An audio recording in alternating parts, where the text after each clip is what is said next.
오늘 성경 본문에 한 사람이 소개되고 있습니다. 여러분들 그 사람은 누구입니까? 세례 요한이라는 사람이죠.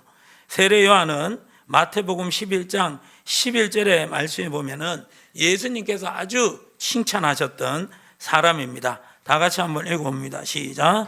내가 진실로 너희에게 말하노니 여자가 낳은 자 중에 세례 요한보다 큰 이가 일어남이 없도다. 그러나 천국에서는 극히 작은 자라도 그보다 크니라. 여자가 낳은 자 중에 세례 요한보다 큰 자가 있다 없다? 없다라는 거예요. 그런데 천국에 가면 세례 요한이 극히 어떤 자다? 작은 자다. 그러니까 예수님께서는 이 땅에서는 이 세례 요한의 삶을 귀하게 여기셨다라는 것이죠. 그럼 세례 요한이 살아가던 그 시대는 어떤 시대였냐? 자, 여러분들 1절부터 한번 보시면은 2절까지 말씀해 보시면은 굉장히 다양한 사람이 등장합니다, 여러분들. 자, 누가 등장합니까? 디베료 황제가, 로마 황제가 등장하고 있고요. 또 누가 등장합니까? 본디오 빌라도, 그죠? 그리고 또 누가 등장합니까? 헤롯이 등장하고, 또 빌립, 또 루사니아, 또 그 다음에 여러분들 안나스, 가야바, 이런 사람들이 등장한다는 것이죠. 그래서 지도를 한번 이렇게 보시면은 그때 그 당시가 이렇게 편성이 되었다는 것이죠. 여러분들 오른쪽 밑에 보면 이 본디오 빌라도라고 보이십니까, 여러분들? 오른쪽 밑에 보이시죠? 저 지역이 본디오 빌라도가 총독이 관할하던 지역, 한마디로 말해서 저 지역이 어디냐? 예루살렘 지역이라는 거예요. 자, 그 다음에 여러분들 오른쪽 그 위에 보면은 누가 등장합니까? 분봉왕 헤롯이 등장하고 되고, 또 여러분들 계속해서 저 오른쪽 그 위에 또 누가 등장하는 거예요? 왼쪽 위에 분봉왕 빌립이 등장하고, 또 누가 등장합니까, 여러분들? 루사니아라가 등장합니다. 그러니까 분봉왕 헤롯, 분봉왕 빌립, 사실 이 둘은 형제예요, 여러분들, 형제. 이 분봉왕 헤롯은 오늘 오전에 그 예수님을 죽이려고 했을 때 못 죽여가지고 그 베들레헴에 2살 아래의 아이들을 다 죽였지 않습니까? 그 헤롯이 아니에요. 여기 등장하는 헤롯은 그 2살 아래의 아기들을, 예수님 태어날 당시에 그때 왕이 누구냐 하면은 헤롯 왕이었는데, 그때는 헤롯 대왕이었어요. 헤롯 대왕. 그리고 헤롯 대왕의 아들이 누구냐? 분봉왕 헤롯. 정확하게는 헤롯 안디바라는 사람입니다. 헤롯 안디바. 그리고 그 헤롯 안디바의 육신의 동생이 누구라고요? 분봉왕 빌립이 된다는 거예요. 그리고 루사니아가 되고, 이런 식으로 이 이스라엘이 이렇게 4개의 어떤 그 통치자들로 갈라졌다라는 거예요. 그래서 지금 누가복음 3장 1절과 2절에서는 그 당시의 어떤 이스라엘의 통치 구조를 그렇게 보여주고 있다라는 것이죠. 여러분들 이 이름들, 익숙한 이름이 있지만 생소한 이름도 있지 않습니까? 그리고 여러분들 이 이름들을 우리가 잘 기억합니까? 잘 기억하지 않습니다. 왜 잘 기억하지 않을까요, 여러분들? 우리 삶과 그렇게 관계가 별로 없어요. 그 당시에 2000년 전에 분봉왕 헤롯이었고, 빌립이 빌립이었고, 그리고 이 분봉왕 헤롯은 빌립의 아내가 탐이 나가지고 그 분봉왕 또 빌립의 아내는 권력을 위하여서 권력 있는 이 분봉왕 빌립에게 자기 어때 보면은 그 아주버님한테 또다시 이렇게 결혼이 시집 가게 되는 그런 어떤 모습이라는 것이죠. 뭐 굉장히 어떻게 보면은 복잡해요. 근데 이게 2000년 전에 있었던 일이고 지금 우리와 관계가 없는 거예요. 그런데 이걸 기록한 이유가 바로 뭐냐면은 2절 후반절에 보시면은 하나님의 말씀이 빈들에서 사가랴의 아들 누구? 요한에게. 이 요한은 예수님의 제자 중 요한 아니에요. 누구예요? 세례 요한을 말하는 거예요. 헤롯 안디바에게 참수형을, 목베임을 당해서 죽었던 그 세례자 요한을 말씀하고 있다는 것이죠. 세례자 요한이 어떤 사람이었습니까? 2절 중반의 말씀처럼 하나님의 말씀이 임한 사람이고요, 3절에 보면은 요단강 부근에서 무엇을 베풀었다고요? 회개의 세례를 베풀었다라는 거예요. 그리고 하나님의 말씀을 선포하는 사람입니다. 자, 4절부터 한번 크게 한번 졸음을 깨우면서 자, 다 같이 선포합니다. 시작. 선지자 이사야의 책에 쓴 바 광야에서 외치는 자의 소리가 있어 이르되 너희는 주의 길을 준비하라 그의 오실 길을 곧게 하라. 모든 골짜기가 메어지고 모든 산과 작은 산이 낮아지고 굽은 것이 곧아지고 험한 길이 평탄하여질 것이요 모든 육체가 하나님의 구원하심을 보리라 함과 같으니라. 아멘. 세례 요한이 그 빈들에서 그 요단강가에서 회개를 전파하면서 바로 이 이사야의 말씀을 선포하고 있었다라는 것이죠. 그런데 이 세례 요한이 이 이사야의 말씀을 선포할 때는요, 디베로 황제가 다스린 지 15년이나 지났고요, 분봉왕 헤롯이 있었고요, 빌립이 있었고요, 루사니아가 있었고, 대제사장 가야바와 안나스와 가야바가 있었다는 거예요. 그것은 이 세례 요한이 이 빈들에서 하나님의 말씀을 선포하며 살아가는 부분에 있어서, 믿음으로 하나님의 말씀을 선포하는 부분에 있어서 그 당시 상황은 그렇게 좋지 않았다라는 거예요. 세례 요한이 믿음으로 하나님의 말씀을 선포하기에는 그 당시 정치적인 어떤 힘이, 권세가, 사람들의 어떤 능력이 굉장히 강력했다라는 거예요. 그런데도 불구하고 이 세례 요한은 하나님의 말씀을 외쳤다라는 것이죠. 골짜기는 메워지게 될 것이고 높은 산들과 낮은 산들은 다 낮아지게 될 것이고, 그리고 험한 길은, 굽은 길은 곧아지고 험한 길은 평탄하게 될 것이다. 이렇게 하나님의 말씀을 외쳤다라는 것이죠. 그런 어떤 시대적 상황이 믿음으로 살아가기 좋지 않은데도 세례 요한은 그렇게 외쳤어요. 외친 이유가 뭐예요? 자기가 외치고 싶었어요, 여러분들. 하나님께서 빈들에서 말씀을 세례 요한에게 주셨다라는 것이죠. 오늘날 믿음으로 우리가 하루하루 살아가는 부분에 있어서 이 시대는 만만하지 않습니다. 우리가 믿음의 삶을 살아가는 부분에 있어서 이 시대는 그렇게 좋아하지 않는다라는 거예요. 그러나 하나님은 그런 어떤 하나님의 그 뜻이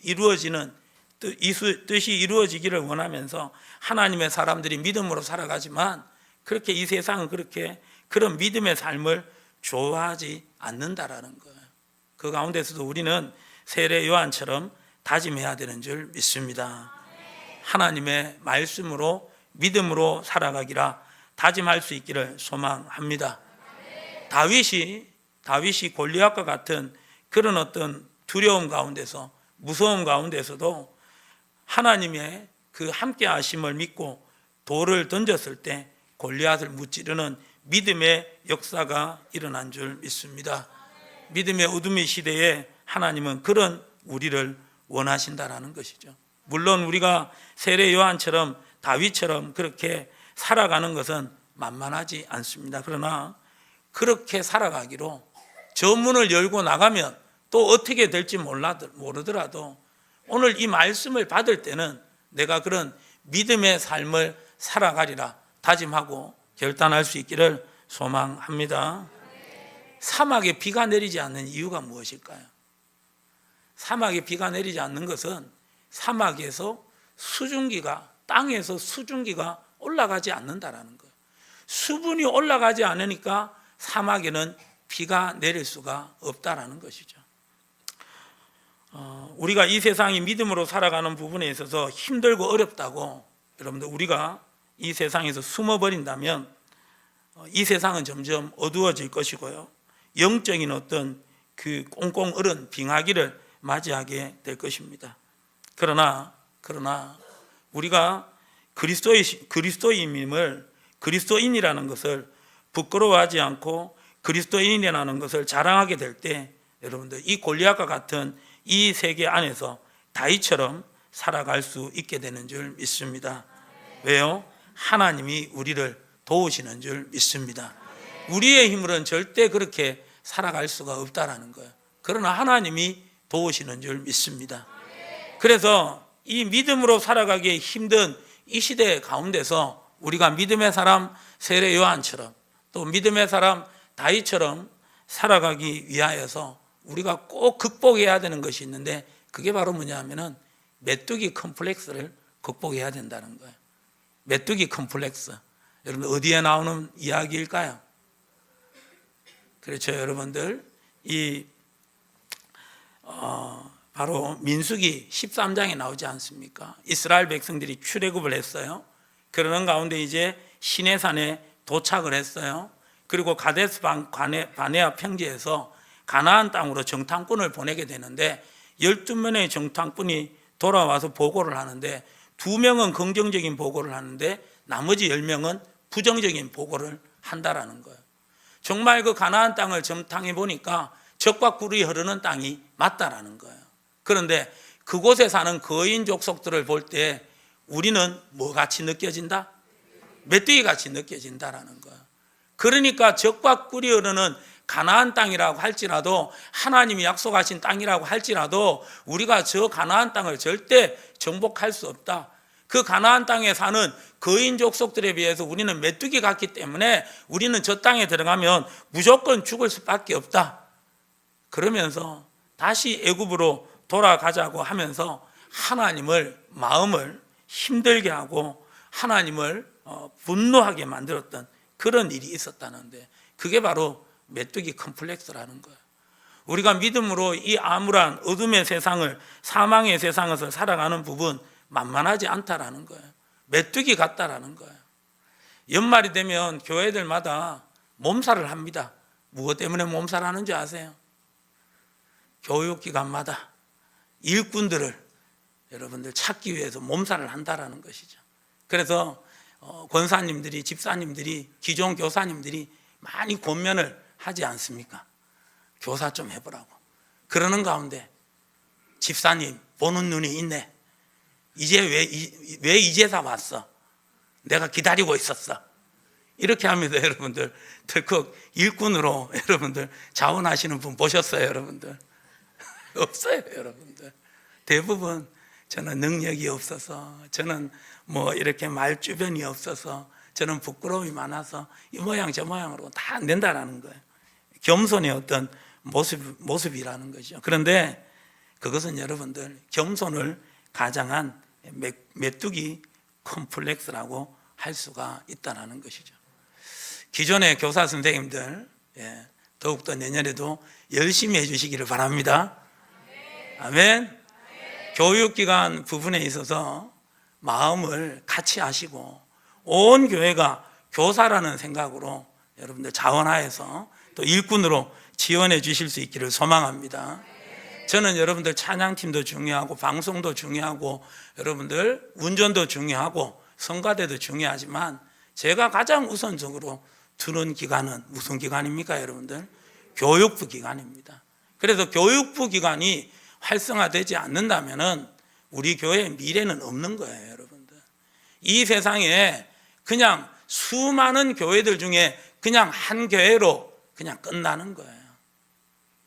하나님께서 기억하신 바 되고 임재하시고 역사하는 교회가 될 수 있도록 교육기관 부서에 우리 모두 다 관심을 가지고 열심을 낼 수 있기를 예수님의 이름으로 축복합니다. 특별히 영유아부 부분에 있어서 지금 교사가 턱없이 부족하다라는 거예요. 영유아부는 어떤 부서입니까? 아이들이, 갓난 아기들이 와서 예배를 드리는 부서라는 것이죠. 그 갓난 아기들을 부모님이 데려오면 그 부모님들은 갓난 아기를 교사들에게 맡기고 장년부 예배에 함께 참석하게 된다는 거예요. 그 가운데 그 갓난 아기들은 모두 다 교사 한 명이 그렇게 다 붙어야 되는데 교사가 많이 부족하다는 거예요. 특별히 영유아부 기억해 주시고 여러분들 함께 지원해 주실 수 있기를 소망합니다. 교육부 교사로 봉사한다고 해서 성가대 못합니까? 할 수 있죠? 예, 성가대 할 수 있습니다. 예. 우리 성가대는 특별히 실력으로 하는 게 아니라 은혜로 하기 때문에 아멘. 얼마든지 가능합니다. 여러분들 우리가 하나님의 일을 감당할 수 있는 것은 우리 힘으로 감당할 수 있는 게 아니에요. 하나님이 우리를 일꾼으로 부르실 때는요, 하나님께서 우리 보고 하라는 게 아니에요. 하나님이 함께 하시는 거예요. 하나님이 돕겠다라는 거예요. 하나님이 사명 감당할 수 있도록 힘을 주시겠다라는 거예요. 아멘. 우리 하나님은 역사의 주관자이신 줄 믿습니다. 그래서 계시록 3장 7절의 말씀에 보시면은 빌라델비아 교회를 향하여서 이렇게 말씀하십니다. 다 같이 시작. 빌라델비아 교회의 사자에게 편지하라. 거룩하고 진실하사 다윗의 열쇠를 가지시니 곧 열면 닫을 사람이 없고 닫으면 열 사람이 없는 그가 이르시되. 아멘. 여러분들, 다윗의 열쇠를 가지시니 그분이 누굽니까 여러분들? 우리 구주 예수님이신 줄 믿습니다. 그분이 열면 어떻게 돼요? 닫을 사람이 없어요. 닫으면 세상의 역사를 사람이 열어가고 세상의 역사를 사람이 닫는 것 같아요. 그러나 여러분들, 그건 절대 아니에요. 세상의 역사는 여러분들, 세상의 나라는 하나님이 여시는 것이고 하나님이 여러분들 닫으시는 거예요. 바로 하나님께서 이 세상의 역사의 주관자가 되시는 줄 믿습니다. 그분이 열면 닫을 자가 없게 만들어 주시고 닫으면 열 수 없게 하나님께서 만드신다는 거예요. 하나님께서 책임지신다는 것입니다. 우리로 이 땅에서 이 믿음으로 살아갈 수 없는 이 땅에서 믿음으로 살아가라고 하나님께서 그렇게 말씀하실 때는 우리만 그렇게 던져준 것이 아니라는 거예요. 여러분, 하나님께서 우리에게 사명을 주시면서 동시에 능력도 주시는 줄 믿습니다. 주만 의지할 수 있기를 예수님의 이름으로 축복합니다.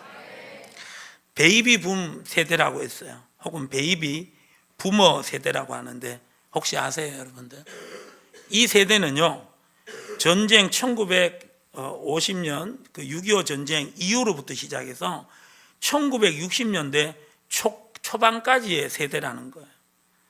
이 전쟁 이후로부터 1960년대 초반까지의 그 시기에 태어났던 사람들을 이야기하는데, 그 당시 그 세대만 태어난 인구가 여러분들 몇만 명인 줄 아십니까? 700만 명이라는 거예요. 700만 명. 별로 놀라지도 않아요. 잘 감흥이 안 와요. 저도 마찬가지예요. 그런데 우리나라가 지금 5천만 되니 안 되니 그러잖아요, 여러분들. 그 가운데 700만 명이라는 것은 엄청난 세대라는 거예요. 이 세대들이 여러분들 정말 힘든 세대였다라는 것이죠. 이 세대의 헌신으로 말미암아 우리나라가 이 정도 되었다라는 거예요. 우리가 이렇게 살아가고 있다라는 것이죠. 그런데 이 베이비 부머 세대에 공통적으로 하는 소리가 있는데, 그게 바로 뭐냐면은 아무리 힘들고 어려워도 10년만 버티자는 거예요. 몇 년만 버티자? 그 10년에 어떤 일이 벌어질까요, 여러분들? 10년만 버티자. 우리 아들이 대학교 졸업한다. 10년만 버티자. 우리 딸이 시집 간다. 그렇게 버티자는 거예요. 그렇게 아들이 대학 졸업하면, 그렇게 딸이 시집 가면 무엇인가 편해진다라는 거예요. 일이 나타난다라는 거예요. 원하는 행복이 오더라는 것이죠. 근데 여러분들 정말 왔을까요? 그렇게 흡족한 행복이 오지 않더라는 거예요. 참 평안과 행복을 주시는 분은 우리 하나님이신 줄 믿습니다. 마태복음 11장 28절에 예수님 말씀하십니다. 수고하고 무거운 짐진 자들아 다 내게로 오라. 내가 너희를 쉬게 하리라.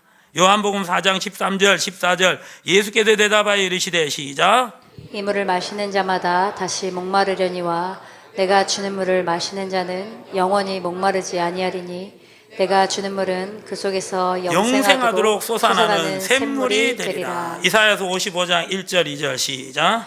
오라 너희 모든 목마른 자들아 물로 나아오라.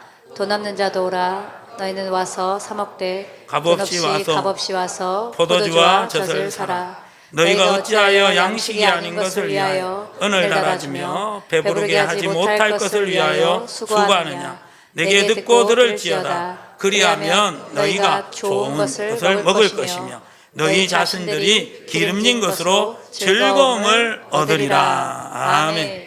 할렐루야. 세상에서 여러분들 엉뚱한 곳에서 여러분들 답을 찾지 마시기 바랍니다. 오직 여러분들 예수님이 우리의 문제의 유일한 해답이 되시는 줄 믿습니다. 유일한 해답이 되시고 탁월한 해답이 되시고 참된 양식이 되시고 목자가 되시는 줄 믿습니다. 아멘. 그 역사를 우리 하나님께서 이루신다라는 거예요. 오늘 본문 4절의 말씀처럼 5절의 말씀처럼 골짜기가 메워지는 역사가 있게 될 것이고 모든 산과 작은 산들이 낮아지게 될 것이고 굽은 길들이 곱게 될 것이고 여러분들 험한 길이 평탄해질 것입니다. 그 역사를 누가 이루신다고요? 하나님이 이루시는 줄 믿습니다. 아멘. 그 역사는 하나님이 이루심을 믿고 그 역사를 이루시는 하나님이 우리와 함께 하심을 믿으시고 아멘. 세례 요한에게 말씀하셔서 외치라고 하신 것처럼 우리도 외칠 수 있기를 예수님이 이름으로 축복합니다. 예수님이 우리의 유일한 왕이십니다. 예수님이 우리의 유일한 구원이십니다. 예수님이 바로 골짜기를 메울 것입니다. 산들을 낮아지게 할 것이고 굽은 길을 곱게 하실 것이고 험한 길을 평탄하게 할 것입니다. 아멘. 그렇게 외칩시다. 바로 하나님께서 원하는 대로 세례 요한이 그렇게 외칠 때 그 역사는 일어나게 된 줄 믿습니다. 우리는 외치고 함께 노래 부를 수 있기를 예수님의 이름으로 축복합니다. 그래서 우리가 오늘 이 찬양을 통하여서 함께 이런 우리의 영원한 구주가 되시고 완전한 구원이 되시고 우리의 왕 되신 여러분들 예수님의 이름을 우리가 찬양하고 높이게 될 때 여러분들 이 골짜기가 메워지고 산들이 낮아지고 굽은 길이 곧아지고 험한 길이 평탄하게 되는 그 역사 하나님이 하셨습니다. 고백할 수밖에 없는 그 역사가 일어나는 줄 믿습니다. 그 역사가 있을 줄 믿으시고 순종하여서 노래 부릅시다. 찬양 드립시다. 선포합시다. 아멘. 순종하며 나아가는 가운데 이 역사가 있기를 예수님의 이름으로 축복합니다.